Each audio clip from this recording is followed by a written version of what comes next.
Nikki Haley says she's voting for Trump in November. Former South Carolina Gov. Nikki Haley plans to vote for Donald Trump, she said Wednesday in her first public remarks since exiting the Republican presidential primary more than 2 months ago. Haley said Trump has not been perfect on policies important to her, including foreign policy, immigration, and the economy. But President Joe Biden has been a catastrophe, so I will be voting for Trump, said Haley, who served as U.S. ambassador to the United Nations under the former president.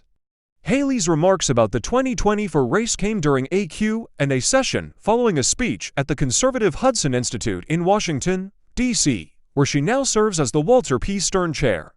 Haley said she has no regrets about her GOP primary bid. "We left it all on the field." She also thanked the primary voters who have continued to back her even after her departure from the race, a potential warning sign for Trump.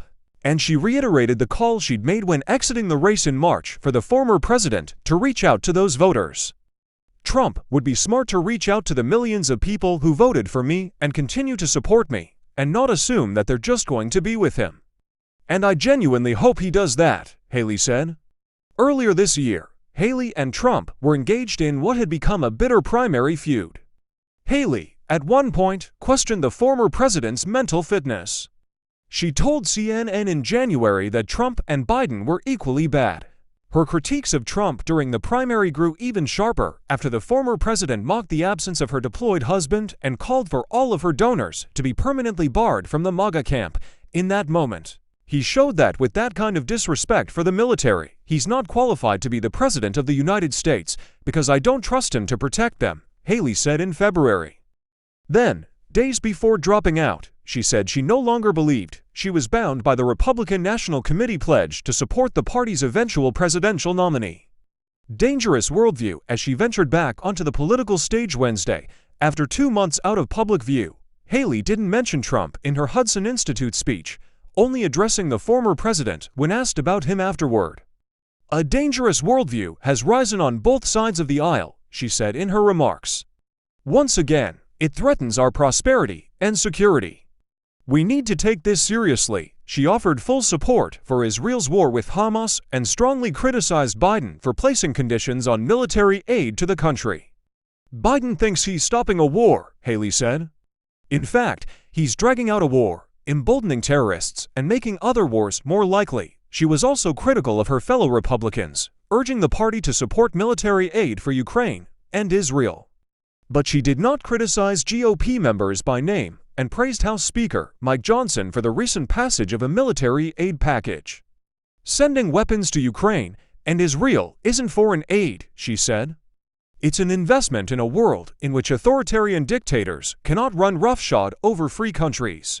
Since leaving the race in March, the former South Carolina governor has spent time reconnecting with her family, aides say, including her husband, Michael, who returned from a year-long overseas deployment.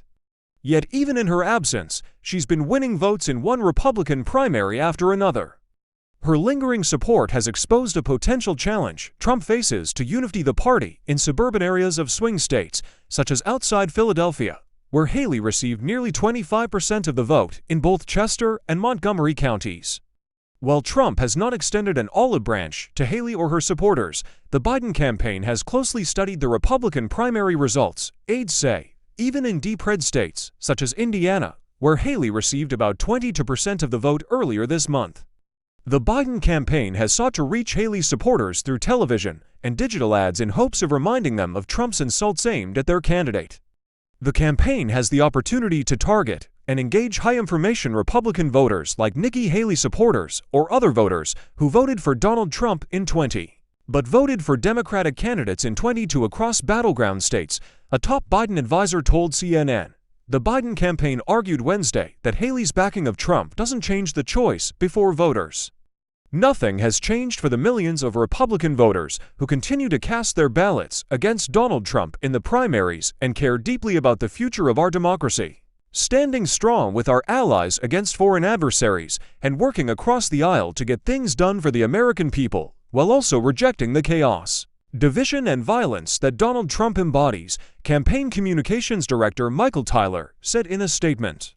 "Only one candidate shares those values, and only one campaign is working hard every day to earn their support, And that's President Biden's. It's an open question how many of those voters backing Haley in primary contests are lodging a temporary protest against Trump or actually open to supporting Biden. Republican Representative Ralph Norman of South Carolina, who endorsed Haley in the primary before switching his support to Trump, said he believes she should be on the GOP ticket.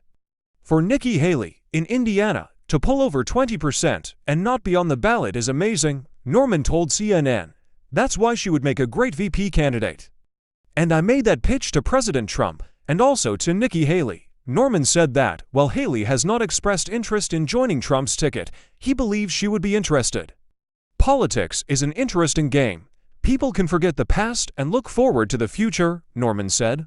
For his part, Trump has said Haley is not under consideration but said he wished her well. As other former Republican contenders have fallen in line behind Trump, Haley has intentionally kept her distance, not hostile, but also not hungry for his adulation.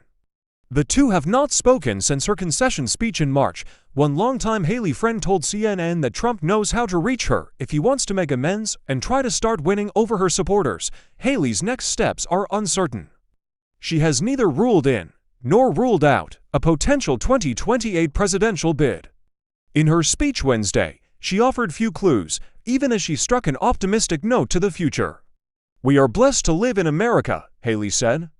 "And as every generation of Americans proves, we always rally to defend that blessing."